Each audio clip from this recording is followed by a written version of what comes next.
Երեք օրինակ նաև հնչում էին տեսակետներ, որ եթե օրինակ իշխանության ներկայացուցիչի վերաբերյալ Facebook-ում մեկ գրառում անողին արագ հայտնաբերում են, Փաշինյանի ուղղությամբ խնձոր նետողին անմիջապես հայտնաբերում են, տանում են դատարան, կալանքի եւ այլն, բայց երբ որ ընդդիմադիր համայնքապետի Կներեք, ձեր հարցադրման տողատակը որն է, որ բավարար ջանք այս դեպքում կարող է եւ չգործադրվել։ դուք հասկացեք, պետք Ես այդպես հասկացա եւ ներողություն եմ խնդրում։ Ներողություն եմ խնդրում։ Ձեր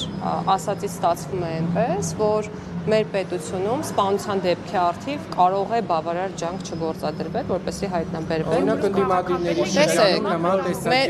Մեր երկրում ձեռնարկվող օպերատիվ գործողությունների վերաբերյալ հանրային իրազեկում կարող է չիրականացվել, հաշվի առնելով այդ գործողությունների գաղտնի բնույթը։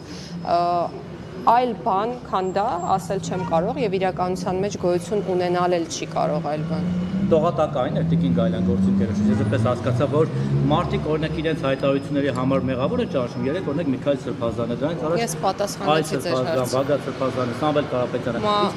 Հանցագործները, իրական հանցագործները ազատության մեջ են կամ ինչ-որ թե մեր երկրում քրեական օրենսգիրքն է որոշում, թե որ արարքն է համարվում հանցավոր եւ շատ լավ քաղաքացիական նախաձեռնությամբ հանդես եկեք եւ փոխենք քրեական օրենսգրքի դրույթները։ Դիմում ենք ոստիկանություն, ասում ենք Վահե ջան, ես եմ ներողություն խնդրում։ Չեմ լսել։ Կարող եմ ավարտել, շնորհակալություն։ Չէ։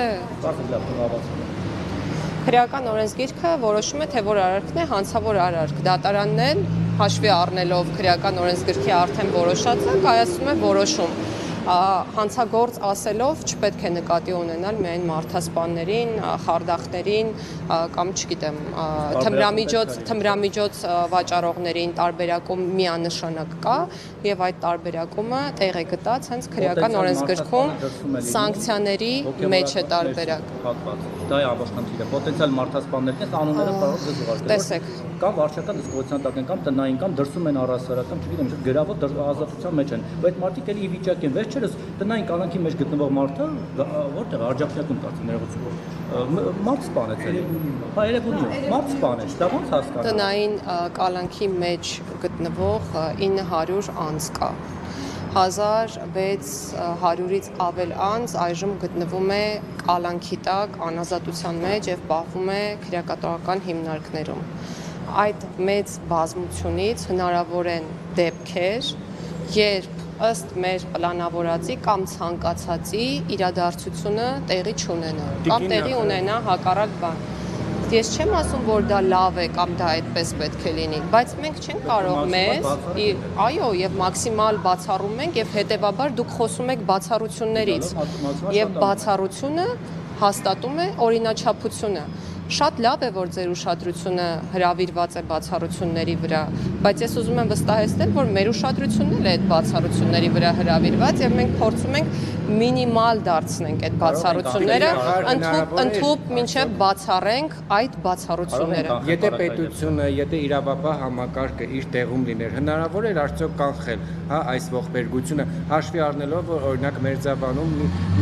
քանի անգամ ձեր հարցին նախաքննությունը կպատասխանի, գուցե եւ կանխարգելի չի վասի, արդյոք պատշաճ չի իրականացրել։ Գուցե եւ հնարավոր էր, գուցե եւ հնարավոր էր եւ գուցե եւ հնարավոր չէր։ Տեսեք, մենք իդեալական աշխարհում չենք ապրում, ցավոք, մեր երկրում այո տեղի են ունենում հանցավոր արարքներ եւ պետությունը ոչ բոլոր արարքներն է հասցնում կանխել եւ դա ամբողջ աշխարհում է, այնպես չէ որ միայն մեր երկրում է։ Այո, բավարար ջանք պետք է գործադրվի։ Ասում եմ, եթե օրինակ համայնքապետին են գնդակահարում, հասարակ քաղաքացու նկատմամբ կարան ավելի դժվար խոսել դրա մասին։ Մենք չգիտենք, նոր չկայք դուք, ես այդ մասն էի խոսում, մենք չգիտենք դեռ հանցագործություն կատարած անձինք ովքեր են։ Մենք չգիտենք պատվիրատուները ովքեր են, եթե կան այդպիսիք։ Մենք չգիտենք հանցագործության մոտիվը որն է, արդյոք դա անձնական է, արդյոք կապված է անձի ծառայողական պարտականությունների կատարման հետ։ Այսինքն մենք չունենք որևէ ելակետ, որ ես հիմա ձեզ հետ այստեղ քննարկեմ, ասեմ, այս պատճառներով է դա տեղի ունեցել, իսկ այս մարդիկ գուցե եւ իրենց աշխատանքում թերացել են։ Ինչ վերաբերում է հասարակ մարդկանց անվտանգ զգալու խնդրին, ապա մենք ոչ թե պետք է նայենք 1-2 դեպքը, որոնք իրականում զարհուրելի են, խոսքը նրա մասին չէ, ես չեմ մինիմիզացնում այդ դեպքերի ծանրությունը, այլ մենք պետք է նայենք մեր երկրում հանցավորության ընդհանուր վիճակագրությանը, որով որ մենք իրականում բավականին բարվոք դրության մեջ ենք գտնվում, եթե համեմատենք եւ տարածաշրջանի երկրների հետ եւ այլ արտասահմանյան երկրների հետ։ Այս պահին իհարկե ոչ, որովհետեւ ես ձեռքից տակ չունեմ վիճակագրական տվյալներ, բայց կարող եք ինքներդ ուսումնասիրել։ Այս իշխանությունը մշտապես հղում է անում նամբեո ինչ որ վերլուծություններ տվող կազմակերպության, որի նկատմամբ վստահություն չկա։ Դուք սրա վրա եք հիմնվում։ Չէ, դուք կարող եք Արմստատից վերցնել վիճակագրություն հանցավորության վերաբերյալ եւ այլ պետությունների պաշտոնական վիճակագրական կայքերից վերցնել համապատասխան թվական ցուցանիշները եւ կատարել համեմատություն, ընդ որում եթե դա անելու եք, կցանկանայի, որ ուշադրություն դարձնեք հանցագործությունների տեսակին մեր երկրում որպես կանոն, ես չեմ ասում սա որպես լավ երևույթ, բայց ընդհանուր հանցագործությունների վիճակագրության մեջ 50 եւ ավել տոկոսը սեփականության դեմ ուղղված հանցագործություններն են, այսինքն անձանց դեմ ուղղված հանցագործությունները կյանքի առողջությունը վտանգող հանցագործությունները բավականին քիչ են մեր երկրում։ Դիքի նախարար կներեք, դուք մի միտք արտահայտեցիք, ասացիք պետությունը չի կարող բոլոր հանցագործությունների կանխման հետքերով գնալ։ Չէ, կանխման հետքերով չգնալ, կանխել։ Կանխել, դուք չեք կարծում սա վտանգավոր է, որովհետև կարող է սա վախի մթնոլորտ նույնիսկ առաջացնել երկրում, որ մարդիկ առիթավորվեն, որ պետությունը մեկ է ամեն ինչի հետևից չի կարողանում գնալ, լուծենք մեր հարցը։ Պետությունը ամեն ինչի հետևից պետք է գնա բացահայտելու նպատակով եւ պետք է բավարար ջանք գործադրի, որպեսզի կանխվեն, բայց օբյեկտիվ իրականության մեջ կկանխվեն բոլոր հանցագործությունները, թե ոչ, ինձ թվում է պատասխանը պարզ է։ Քաղաքացին ինձ թվում է միամիտ չէ, ժողովուրդ եկեք մեզ վարդագույն ակնոց կարծում եմ ոչ ոքի աչքերին չկա եւ քաղաքացիները ինչ Աստուն վարդագույն ակնոց չէ, վիճակ գուցե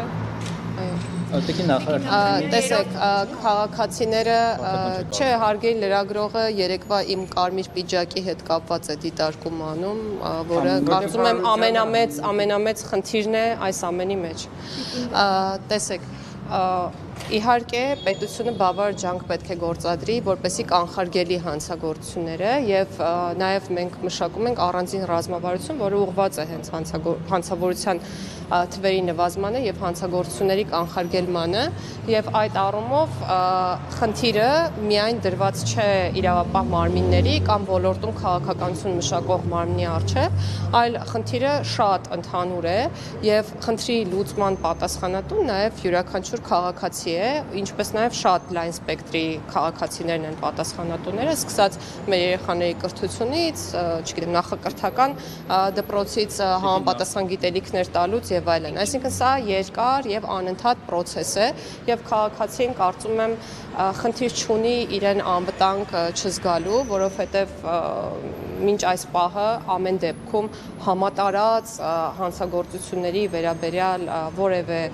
տվյալ մենք չենք ունեցել, իսկ առանձին դեպքեր եղել են, կան եւ ես քանի որ վարդագույն ակնոցների մասին շատ խոսեցի, չեմ կրում այդ ակնոցները եւ մարդկանց բնույթն ու էությունը հաշվի առնելով կասեմ, որ նաեւ լինելու է։